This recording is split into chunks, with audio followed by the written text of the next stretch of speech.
Absolute tops. It's a very busy and very hot pit lane here at the Hungaroring as we prepare for round 8 of the FIA World Touring Car Championship, and drivers going to get themselves ready now. They've got around 20 minutes before the car must be out of the pit lane and on the grid. In fact, less than that. We're almost at the start of our repair time. 30 seconds or so will go by. Track temperature around 50 degrees, air temperature just around... Do you know, that's in the shade somewhere in an air-conditioned truck. It is hotter than 30 degrees. I'm pretty sure that the track... I mean, it's 53 degrees in qualifying yesterday afternoon at 3 o'clock. It's now 1 o'clock local time. I reckon it's got to be close to that. Yeah, it certainly feels it. Certainly feels sweltering hot. You can see Norbert walking down the pit lane there and getting all the adulation from the fans in the opposite grandstand. And I'm sure that first race, you know, he didn't feel he got the best out of the car in qualifying. He did get the best out of the car in the race. He could barely have done any more against the Chevrolet of Alemanniu. He had a good run into the first corner, got himself, I mean, fought well to get himself into second place and hold on to that second place, because the first few corners were by no means easy, and then really attacked. So he must be feeling very much more relaxed. Great. I'm sure there's a huge weight of pressure that's gone. Now he's got to have a quick leak, top up with fluids, try not to drop the trophy. And then, you know, you can't even strip off the wet race suit and get a dry one on like you do between stints at Le Mans. You're soaking wet, you go straight back into the car, and he's getting ready to go again. Well, let's get down into the pit lane. In the battle for third place all the way through was Gabriele Tarquini. Well, Gabriele, you were defending throughout that. Really hard work right on that last lap. If you take a look at the screen, we can look at it and you can talk us through it. Yeah, this was good. I mean, this touch is normal. He was inside and he overtook me clean. But later on, he don't make a good maneuver. He was very dusty with me because, no, he's not here. He's on the corner number 4. He went completely out of the circuit and he rejoined me, and he cost me two other positions because he pushed me off. Look at this.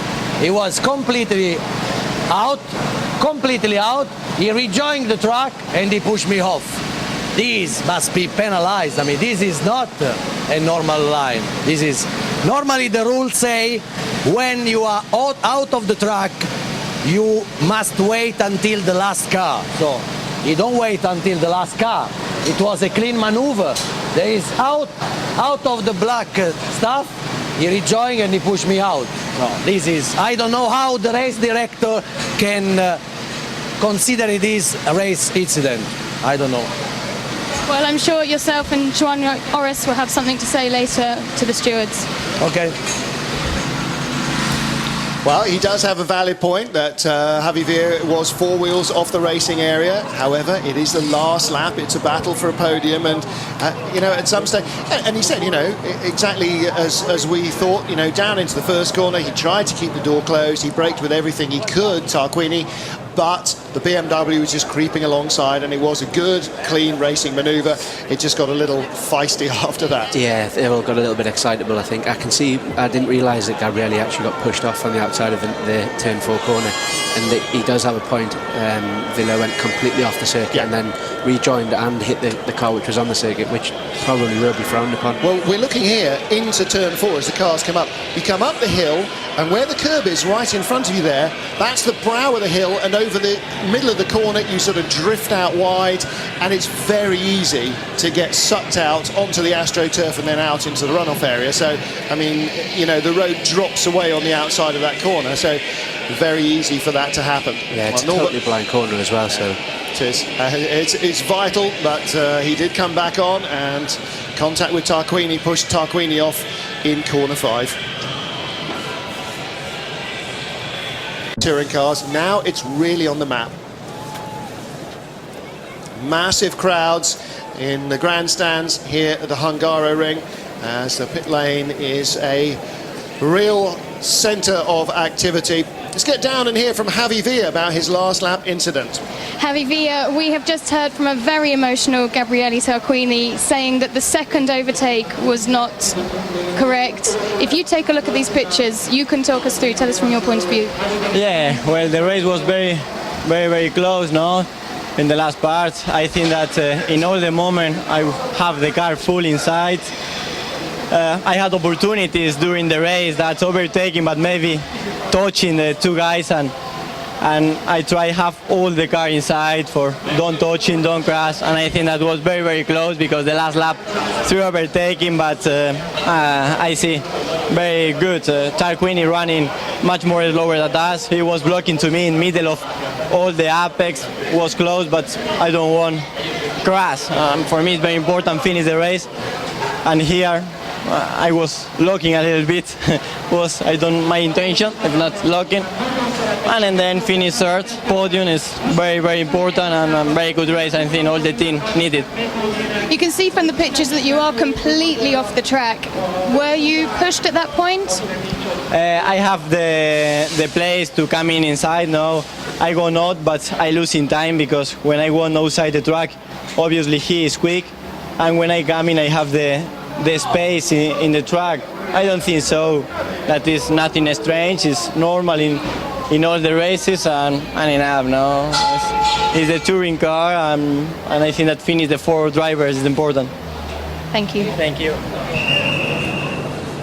Well, one incident, two different views, as you expect from two drivers involved. Tarquini's absolutely right that Javi Villa was four wheels off the racing surface. Villa's absolutely right is that actually it didn't gain him anything. And when he came back on, the reason he locked up and the reason he ran wide out into Gabriele, of course, was because he's been out on that dirt and filth, and the tyres are operating at about 50% of the grip level that he would have had if he'd managed to keep it on track. And of course, the reason he ran out wide was because he was squeezing down the inside of Gabriele, who was trying not to let him, and so he went in very shallow into the corner, and so came out carrying speed, on a wider exit line, and so there's no way he was going to safely get or completely get all the way through on the track. And obviously his view is that Gabriele didn't leave him room to come back onto the track, which is why he had the contact, but they'll argue that in the stewards' office. Well, here is our local hero, and with her is Norbert Mikulis. Norbert, we heard that you had mechanical problems at the start of the first race. What's the problem now? I don't know, something with the car. They cannot get it to the ground. So I don't know actually what exactly the problem is, but it's not looking good. Okay, thank you. Now, in Formula 1 we use when the cars come in, they get a mechanical jack under, the guy leans back, lifts it up in the air, and that's how you jack your own car up. You stick a jack under it, wind it up. With the touring cars here, there's a compressed air system.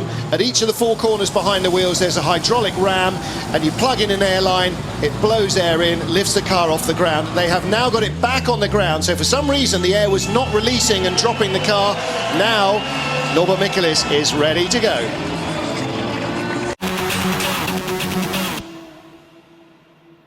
Up once more. You can see cars coming down through pit road. In front of our commentary position, the grandstand seats are fast filling up again. Just the sound of the engines firing, everybody's going quickly, give me my pretzel, give me my beer, let's get back into the grandstands as they retake their seats for race 2. And down on the grid, I think a very happy man here is Thomas Frank, our local promoter here in Hungary.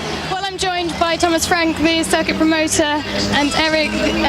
Can you please give me your title? I'm chief the tourism and sport committee in Parliament, Hungarian Parliament. Thank you for joining us. This is a fantastic day, is it not? Yeah, it's a fantastic day. Very good.